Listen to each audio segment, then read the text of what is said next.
Selamat pagi dan selamat berjumpa kembali. Kita masuk di pertemuan ke-12 mata kuliah akuntansi manajemen. Kita akan membahas topik analisis laporan keuangan perusahaan. Setelah minggu lalu kita sudah membahas perencanaan laba, hari ini kita akan membahas bagaimana manajemen perusahaan melakukan analisis laporan keuangan. Sebelum membahas lebih jauh, terlebih dahulu kita pahami dulu apa yang menjadi capaian pembelajaran mata kuliah ini. Jadi diharapkan mahasiswa mampu menjelaskan definisi analisis laporan keuangan, manfaat serta tujuannya, menjelaskan jenis dan teknik analisis laporan keuangan, kemudian nanti kita akan praktik menganalisis laporan keuangan. Ya, tentunya dalam pertemuan ke-12 ini kita sudah paham dengan istilah laporan keuangan ya. Pasti sudah pernah dengar istilah laporan keuangan dan pengantar akuntansi di semester 1 dan 2. Saya yakin sudah paham ya. Laporan keuangan itu adalah informasi tentang seluruh transaksi yang memiliki nilai moneter yang disajikan dalam satu periode akuntansi. Jadi laporan keuangan itu adalah berupa informasi yang digunakan oleh para investor atau para pemangku kepentingan dalam pengambilan keputusan bisnis gitu ya. Dan biasanya disajikan dalam satu periode akuntansi gitu. Komponen laporan keuangan itu terdiri dari laporan laba rugi, kemudian apalagi laporan posisi keuangan, kemudian laporan perubahan ekuitas atau perubahan modal, kemudian yang keempat apa? Laporan arus kas, dan yang kelima catatan atas laporan keuangan. Ya, di dalam laporan laba rugi ini terdapat penjualan ataupun pendapatan, kemudian ada harga pokok penjualan. Ya, nanti di dalam laporan laba rugi ini akan kita ketahui berapa sih laba operasional perusahaan, kemudian berapa laba bersihnya.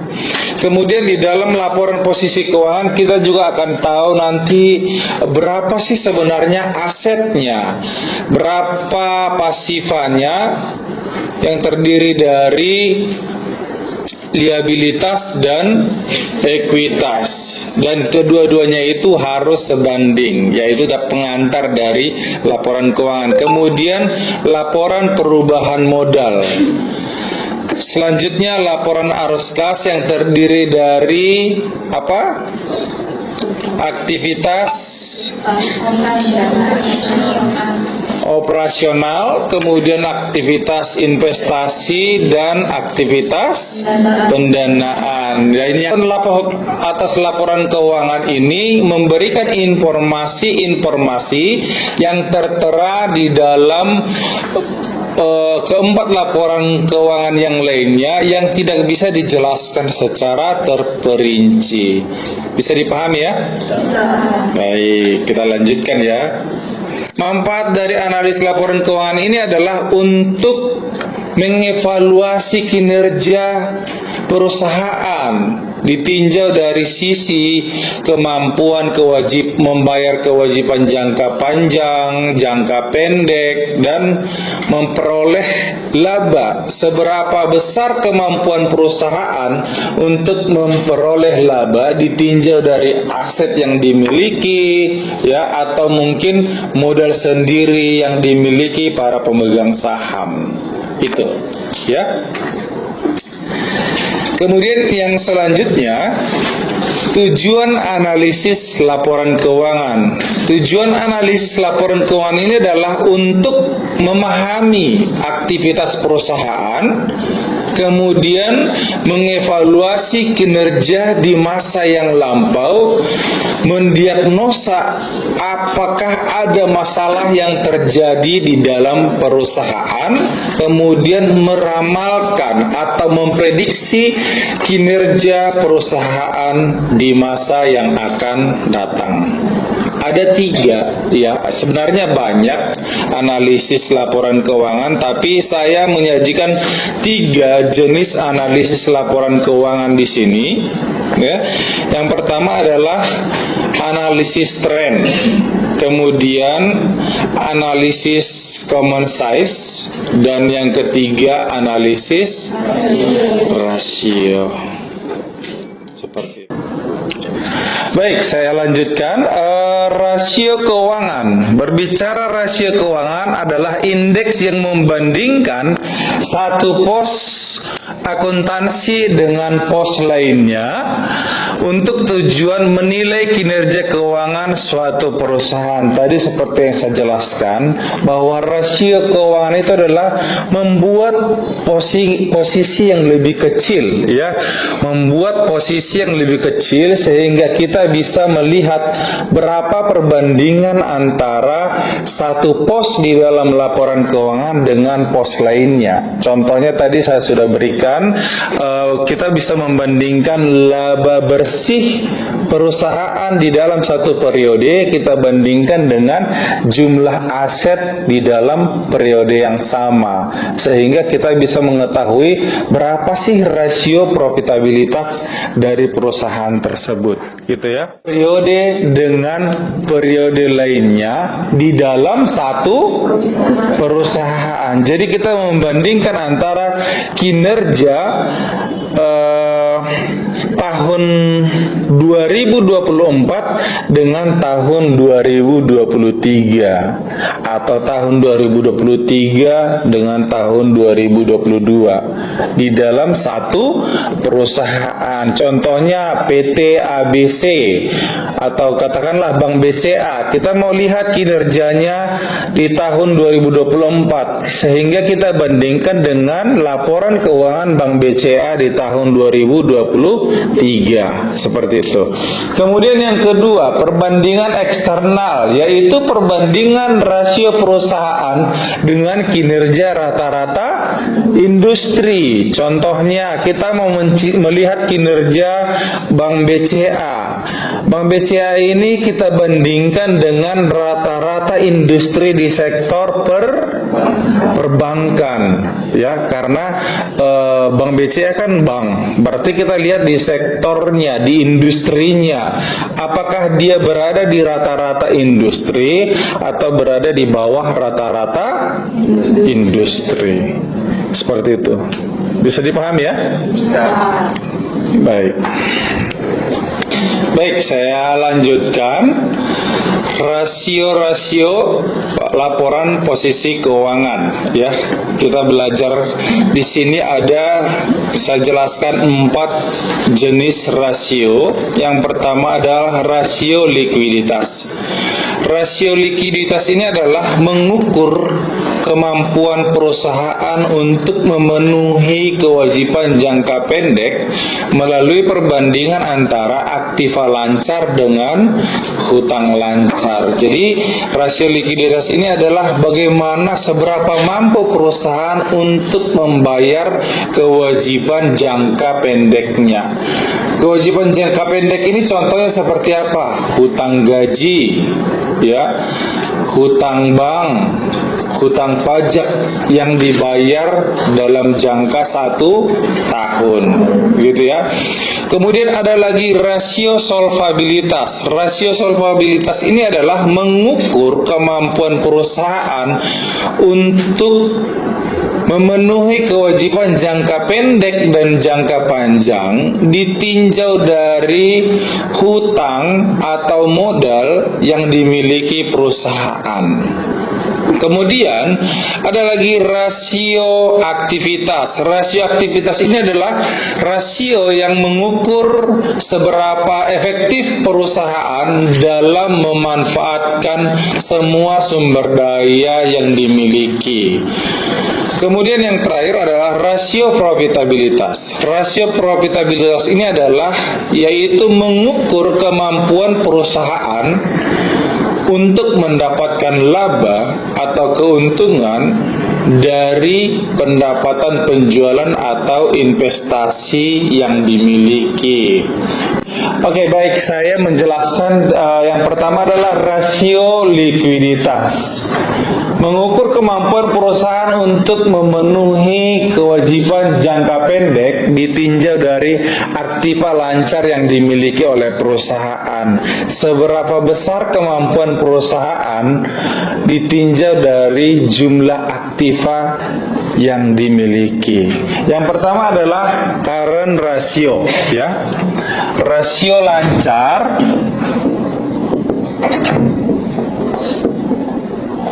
atau current ratio. Rumus dari current ratio ini adalah aktiva lancar dibagi hutang lancar. Nah, kita lihat di dalam laporan keuangan yang saya bagikan tadi, kita lihat sama-sama berapa jumlah aktiva lancarnya. 2.241.000. Sedangkan hutang lancar 823.000. Berarti current rasionya adalah 2,72. Artinya bahwasanya hutang sebesar Rp1 dijamin oleh aset lancar sebesar Rp7,2.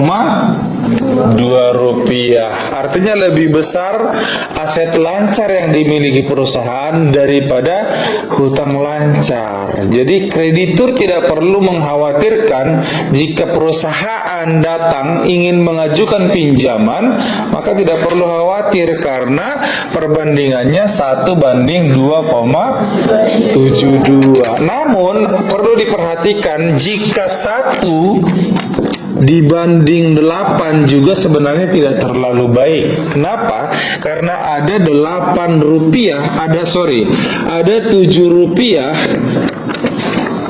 yang harus mengendap di dalam kas perusahaan. Jadi tidak efektif penggunaan sumber dayanya. Seperti itu ya. Bisa dipahami? Bisa. Baik. Oke. Dari kasus yang ada di dalam laporan keuangan, saya mau minta satu orang mahasiswa untuk bisa mengerjakan studi kasus dalam hal quick ratio. Ada yang bisa mengerjakan? Siapa namanya? Nurul. Oke, silakan Nurul.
Oke, bisa dijelaskan? Quick ratio 1,1 11 ini artinya setiap satu rupiah utang dijamin oleh 1,11 aset lancar tanpa memasukkan persediaan. Menurut saya angka ini sudah cukup baik untuk perusahaan. Setidaknya kreditur tidak perlu khawatir lagi untuk memberikan pinjaman kepada kepada perusahaan. Baik, terima kasih. Oke, kasih aplaus dulu. Silakan. Profitabilitas. Seperti yang saya katakan di awal tadi, rasio profitabilitas ini adalah mengukur seberapa besar kemampuan perusahaan untuk mendapatkan laba atau profit ditinjau dari penjualan atau investasinya. Ya. Saya akan bertanya kepada saudari, coba saya lihat dulu absennya ya.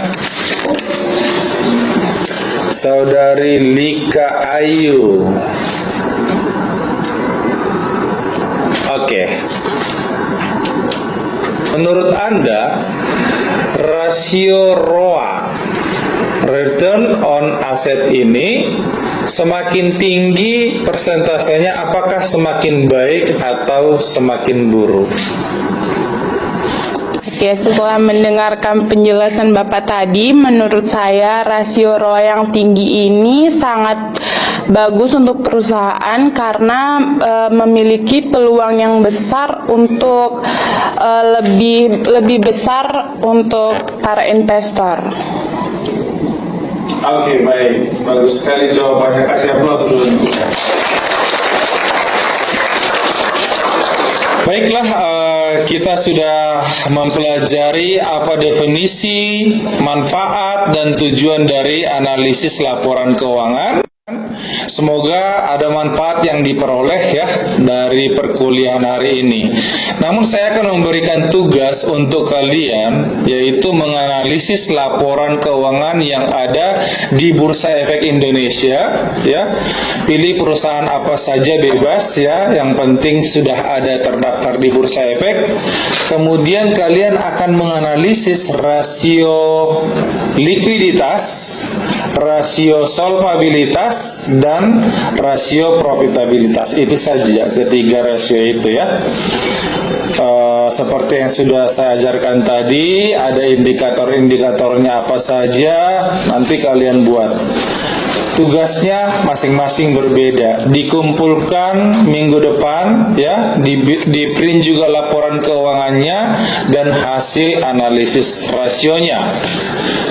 Ya, baik, kita akhiri pertemuan kita hari ini. Sampai ketemu minggu depan di jam yang sama. Ya, mohon maaf bila ada kata-kata yang kurang berkenan, dan saya akhiri. Selamat siang dan selamat beristirahat. Terima kasih.